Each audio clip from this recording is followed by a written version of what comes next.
Hello दोस्तों, आज की कहानी बहुत मज़ेदार है। आप सुन के ज़रूर बताना आपको यह कहानी कैसी लगी। एक कौवे की गरुड़ से दोस्ती हो गई। दोनों काफी समय तक साथ गुजारते थे। उनमें मित्रता इतनी गहरी हो गई थी कि आपस में कभी कोई बात नहीं छिपाते थे। एक दिन दोनों एक नदी किनारे पेड़ पर बैठे बात कर रहे थे। तभी एक यमदूत उधर से गुजरा। वो कौवे को देखकर मुस्कुराया। गरुड़ और कौवे ने उस यमदूत को अनदेखा किया और अपनी बातों में लग गए। लेकिन अगले दिन फिर वही हुआ। दोनों बात कर रहे थे। वही यमदूत फिर उधर से गुजरा। वह फिर कौवे को देखकर मुस्कुराया। इस पर कौवे को कुछ शंका हुई। उसने गरुड़ से कहा कि ये यमदूत मुझे देखकर कल भी मुस्कुराया था और आज भी वैसी ही मुस्कुरा रहा है। कुछ गड़बड़ हो सकती है। मेरी मृत्यु आने वाली है। गरुड़ ने उसे समझाया कि ऐसा कुछ नहीं है।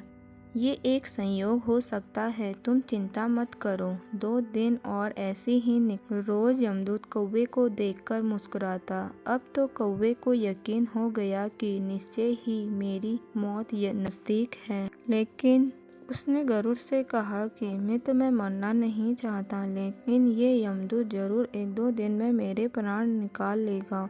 गरुड़ को भी लगा कि हो सकता है कौवे का शक सही हो। उसने कौवे से धैर्य रखने को कहा। गरुड़ ने कौवे से कहा, तुम चिंता मत करो मित्र, मैं तुम्हें यहाँ से इतनी दूर ले जाऊंगा कि यह यमदूत तुम्हें दिखाई ही न देगा। गरुड़ ने कौवे को अपनी पीठ पर बिठाया और उस जंगल से हजारों किलोमीटर दूर कैलाश पर्वत पर ले गया। दोनों को अब ये डर नहीं रहा कि यहाँ कोई उन्हें परेशान कर सकता है।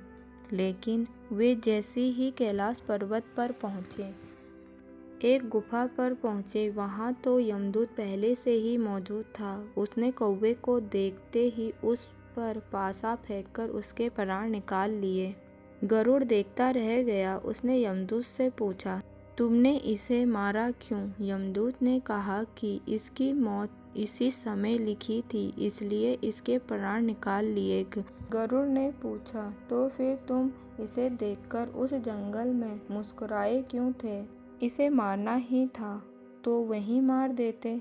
यमदूत ने जवाब, इसकी मौत कैलाश पर्वत पर ही लिखी थी, लेकिन 4-5 दिन पहले इसे उस जंगल में देखकर मुझे यह आश्चर्य हो रहा था कि यह इतने कम समय में वहां पहुंचेगा कैसे, क्योंकि इसके पंख भी छोटे और लंबी उड़ान भी नहीं भर सकता, तो हजारों योजन दूर कैलाश तक कैसे पहुंचेगा। यही सोचकर मैं रोज मुस्कुरा कर गुजर जाया करता था, लेकिन भाग्य देखो, तुम इसके मित्र ही इसे यहाँ इतने कम समय में ले आए।